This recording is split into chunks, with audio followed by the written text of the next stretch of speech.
हमको दिल से भी निकाला गया और फिर शहर से भी, हमको पत्थर से भी मारा गया और जहर से भी। म्यूजिक डायरेक्टर नीतीश राज।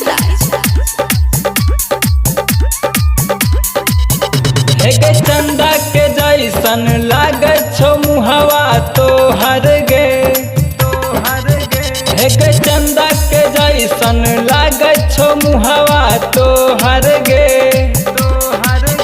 हम सुनिए के मर जब सोना तोहर कहर गे, हम सुनिए के मर जब सोना तोहर कहर गे।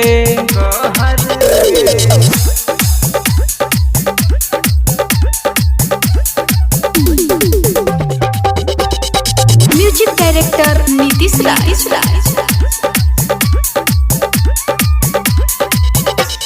तोरे से करे छियो प्यार गे, तोरे से करे इजहार गे। तोहरे खातिर सुने गे सोना भेल हम वीरान गे। तोरे से करे छियो प्यार गे, तोरे से करे इजहार गे। तोहरे खातिर सुने गे सोना भेल हम वीरान गे। कहे छे लोगवा सारा हमरा पागल गे,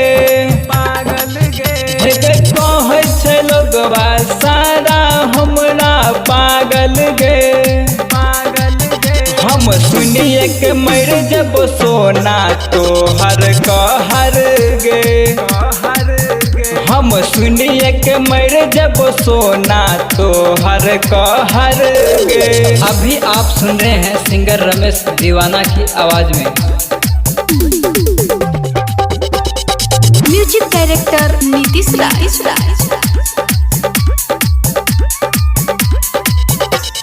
सुगम के जैसन बोलिया गे, कोयल के जैसन अखिया गे। बड़ याद आवे सुने गे सोना आधी आधी रात के। कोयल के जैसन अखिया गे, सुगम के जैसन बोलिया गे। बड़ याद आवो सुने गे सोना आधी आधी रात के। तोरा खातिर मर जेते दिनेश दिलदार गे, तोरा खातिर मर जेते रमेश दीवाना गे। हम सुनिए के मर जब सोना तोहर कहर गे, हम सुनिए के मर जब सोना तोहर कहर